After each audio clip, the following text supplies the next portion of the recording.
Hi hello അസ്സലാമു അലൈക്കും. എല്ലാവർക്കും പുതിയൊരു വീഡിയോയിലേക്ക് സ്വാഗതം. ഇപ്പോൾ എന്തൊക്കെയുണ്ട് എല്ലാവരും വിശേഷങ്ങൾ? സുഖമാണെന്ന് വിശ്വസിക്കുന്നു.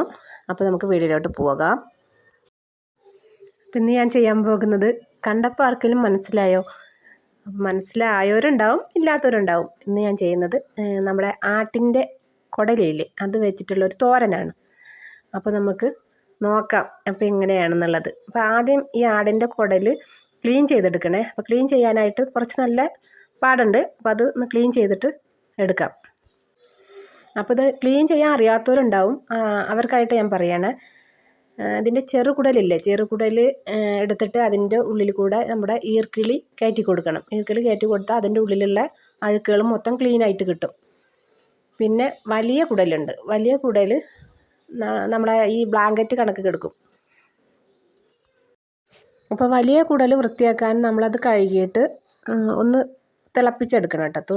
തിളപ്പിച്ചെടുത്ത് കഴിഞ്ഞാൽ നമുക്കത് നന്നായിട്ട് ക്ലീനാക്കി അതിൻ്റെ മേലത്തെ രോമങ്ങളൊക്കെ ഇല്ലേ, അതൊക്കെ നമുക്ക് ക്ലീനായിട്ട് കിട്ടും. അപ്പോൾ ഞാൻ അതാ ഒന്ന് തിളപ്പിച്ചെടുത്ത്, നല്ല ചൂടാണ്. അപ്പം ഇങ്ങനെ കത്തി വെച്ചിട്ട് ഇങ്ങനെ ഉരിച്ചെടുത്താൽ അതിൻ്റെ പുറത്തെ രോമങ്ങളൊക്കെ ഇങ്ങനെ ക്ലീനായിട്ട് പോരും. അപ്പോൾ കുറച്ച് വേവിച്ച് കഴിഞ്ഞാൽ അത് കട്ട് ചെയ്യാനായിട്ടൊക്കെ നമുക്ക് ഈസി ആവും. മറ്റേ ഇങ്ങനെ വഴുക്കി കളിക്കും. ഈസി ആയിട്ട് നമുക്ക് കട്ട് ചെയ്യാനൊന്നും പറ്റില്ല. അപ്പോൾ ഇതാ നമ്മുടെ വേവിച്ച് വെച്ച കുടലുകൾ നമ്മളിതാ പീസാക്കി എടുക്കുകയാണേ. ഒരു കത്രിക വെച്ചിട്ട് ഇങ്ങനെ വെട്ടി എടുത്താൽ പെട്ടെന്ന് തന്നെ നമുക്കത് പീസാക്കി കിട്ടും.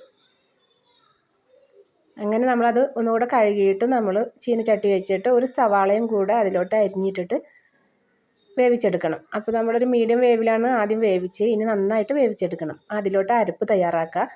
അരപ്പിനായിട്ട് ഒരു തേങ്ങ, പിന്നെ മഞ്ഞൾപ്പൊടി, കുരുമുളക് പൊടി, പച്ചമുളക്, കൊച്ചുള്ളി എല്ലാം കൂടെ ചേർത്തിട്ട് അരച്ചെടുക്കണം.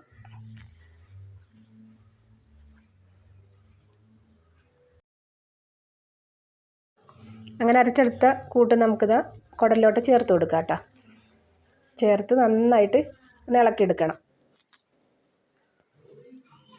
അപ്പോൾ ഇളക്കിയെടുക്കുന്നതെന്നിട്ട് നന്നായിട്ട് ഇളക്കിയെടുത്താലും നമുക്ക് ഡ്രൈ ആയിട്ട് കിട്ടാം. നമ്മൾ തോരൻ എങ്ങനെ ഇരിക്കുന്ന അത് കണക്ക് തോരനാണല്ലോ, അപ്പോൾ അതേ കണക്ക് നന്നായിട്ട് ഡ്രൈ ആയിട്ട് നമ്മൾ ഇളക്കി തേങ്ങയും ഈ കുടലൊക്കെ കൂടെ ചേർന്ന് നല്ല വെന്ത് വരണം. അപ്പോൾ അതിലോട്ട് നമുക്ക് ഒരു സ്പൂൺ ഇഞ്ചി വെളുത്തുള്ളി പേസ്റ്റ് കൂടെ ചേർക്കാം. പാകത്തിന് ഉപ്പും കുരുമുളക് പൊടിയും ചേർത്ത് കൊടുക്കണം. പിന്നെ അര സ്പൂൺ മസാലപ്പൊടി, ഗരം മസാലപ്പൊടിയും കൂടെ ചേർത്ത് നന്നായിട്ട് ഇളക്കിയെടുക്കണം.